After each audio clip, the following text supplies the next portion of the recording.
Tanti, kamu gak malu diantar papa ke sekolah? Tentu saja tidak. Memangnya kenapa harus malu? Kalau aku sih malu dan enggak bakal mau diantar. Memang ada yang salah dengan papaku? Salah sih enggak, tapi wajah papamu serem banget.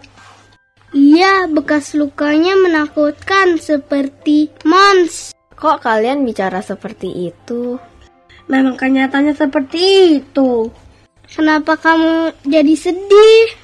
Apa kalian tahu kalau bekas luka di wajah papaku adalah tanda bahwa Tuhan menolong aku dari kebakaran?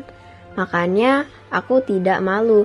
Justru aku merasa senang punya papa yang sangat baik dan pemberani.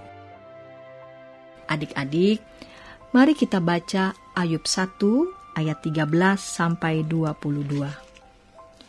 Pada suatu hari ketika anak-anaknya yang lelaki dan yang perempuan makan-makan dan minum anggur di rumah saudara mereka yang sulung, datanglah seorang pesuruh kepada Ayub dan berkata, sedang lembu sapi membajak dan keledai-keledai betina makan rumput di sebelahnya, datanglah orang-orang Syeba menyerang dan merampasnya serta memukul penjaganya dengan mata pedang. Hanya aku sendiri yang luput, sehingga dapat memberitahukan hal itu kepada Tuan.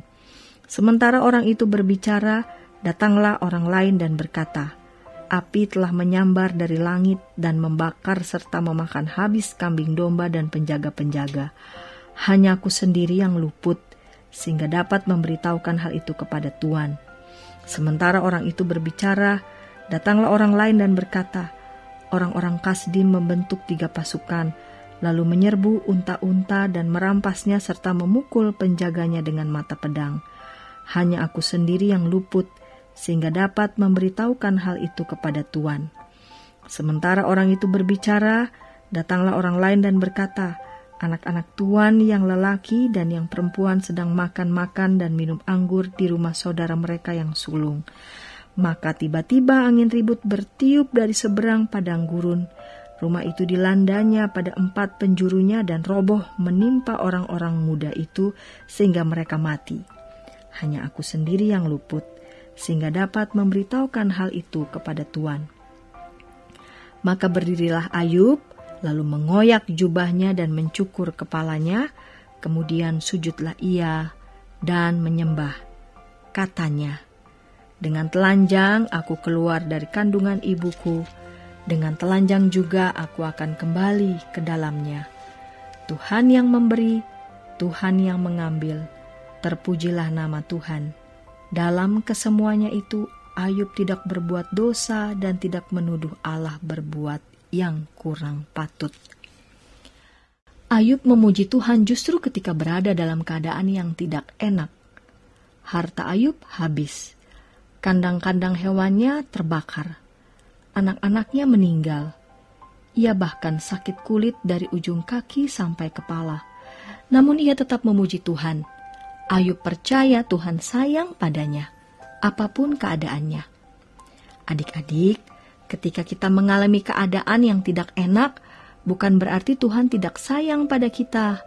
Tuhan selalu sayang dan memberikan yang terbaik untuk kita. Yuk, kita memuji Tuhan dan mensyukuri kebaikannya. Mari kita berdoa. Bapa di surga, terima kasih untuk kebaikan-Mu dalam hidupku.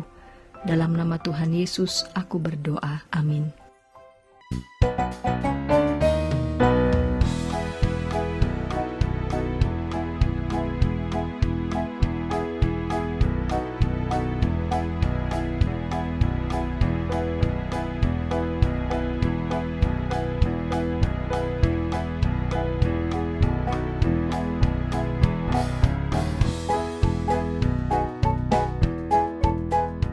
Sahabat, mari dukung pelayanan dan pekabaran Injil melalui YKB dengan membagikan link acara ini kepada sebanyak mungkin orang. Dukungan juga dapat saudara lakukan dengan mentransfer dukungan finansial ke rekening BCA ke nomor 450 305 2990 450 305 2990 atas nama Yayasan Komunikasi Bersama.